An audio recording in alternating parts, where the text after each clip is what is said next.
xafladda munaasabadda qalinjabinta ardayda imaamu Kisaayi ee barashada qiraa'ada iyo sixidda carabka iyo barashada culuumta shareecada ayaa maanta loo qabtay xafladda dufcadii koobaad ee ka baxda markiiska imaamu Kisaayi oo dhamaysatay qiraa'ada Caasim iyo riwaayada Xafs iyo kutubta tawjiidka gaar ahaan Tufaxa iyo Jasaariga madashani ayaa waxa si maqaam sare u soo agaasimay maamulka iyo macallimiinta markiiska waxayna dhan tahay cadadka tirada ka qalinjabinaysa 30 arday kuwaas oo iskugu jira gabdho iyo wiilal waxayna ka qabsoontay hotelka Maana Guest House ee magaalada Boorama muuqaalka bilicda qurxoon ee ardayda marka laga yimaado waxa badiba kala soo qayb galay mas'uuliyiin horkacayo isguduwaha wasaaradda diinta iyo waqafta ee gobolka Awdal Xulimowdiin Indheer Garad Salaadiin aqoon-yahan waalidiinta dhalay ardayda ka qalin jabisay markiiska oo iskugu jira hooyooyin iyo aabayaal ugu horeyntii waxa munaasabada mikrofoonka loo dhiibay isla markaasina warbixin kooban ka bixiyay markiiska iyo sida uu bulshada Boorama ugu shaqeeyo maamulka guud ee markiiska Sheikh Mustafa waxayna hadaladiisu u dhignaayeen sidan markiiska imaamul Kisaayi moogta xifdiga quraanka iyo ijaazaadka waxaan asaasnay sanadkii 2016 bishii 7 meelahaas aan malayn adu muddo 4 sano ayuu jiraa macadku muddada uu jiray bilasiib waxooga waqtigoona la durkay awgeed wax xaflada maanaan qaban annagoo moogtahay rabna inay moogtahay arday soo baxaan moogtahay tayo leh oo moogtahay ummadda anfacda markaas awgeed dib bay nooga dhacday ilaa hadda inala soo gaadhay fillaahi alxamdu maanta iyo moogtahay ilaahay noo suura galiyay marka macadku muddadaas uu jiray ardayda maanta qalin jabinaysaayna haddaan ka hadlo waxa isugu jiraan arday qiraa'ada Caasim la yiraahdo imaam Caasim oo laba raawi ka kooban Shucba oo hadda la inoo akhriyay ardayga u dambeeyay inoo akhriyay iyo riwaayada Xafs la yiraahdo aan wada naqaano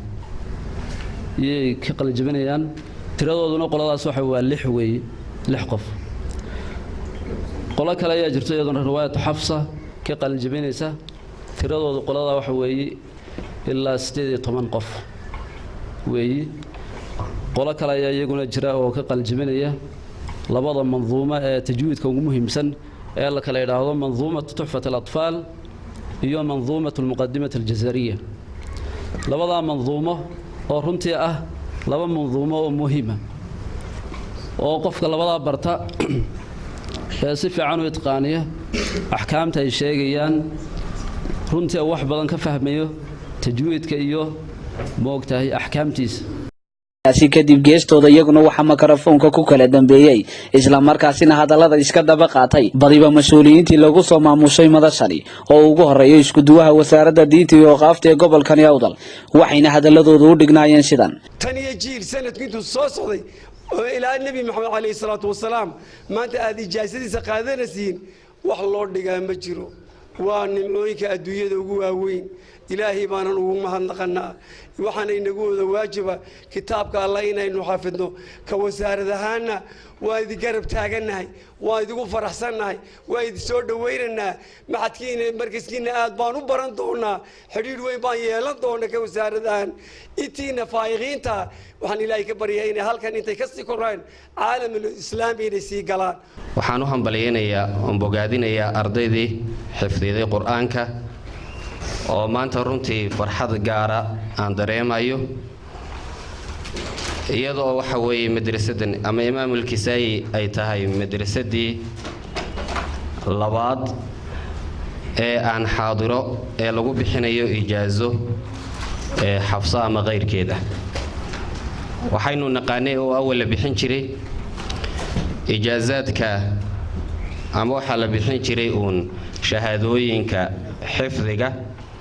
ama quraan dhamaynta ee Xafsada in ay soo korodho magaaladeena in madaaris badan ay bixiyaan ijaazada waa wax lagu farxo oo la soo dhaweeyo runtii wuxuu yiraahdo inay maraakiis badan furmaan baan doonayaa buri oo dhamaantood qiraa'aadka laga wada qaato oo magaaladu noqoto madiinatul qiraa'a sida cilmiga kala ugu horeyso cilmiga kala ka sharciga maaha waa kii kale si loo ogeeyay ka sharciga wali waan ka hooseynaa amma ba'da فأسلم على كل من وفد علينا وأكرمنا بذلك بتحية من القلب يطيب شذاها مسكا وريحانا. مهطعين مقنعي رؤوسهم لا يرتد إليهم طرفهم وأفئدتهم هواء. قل من كان عدوا لله وملائكته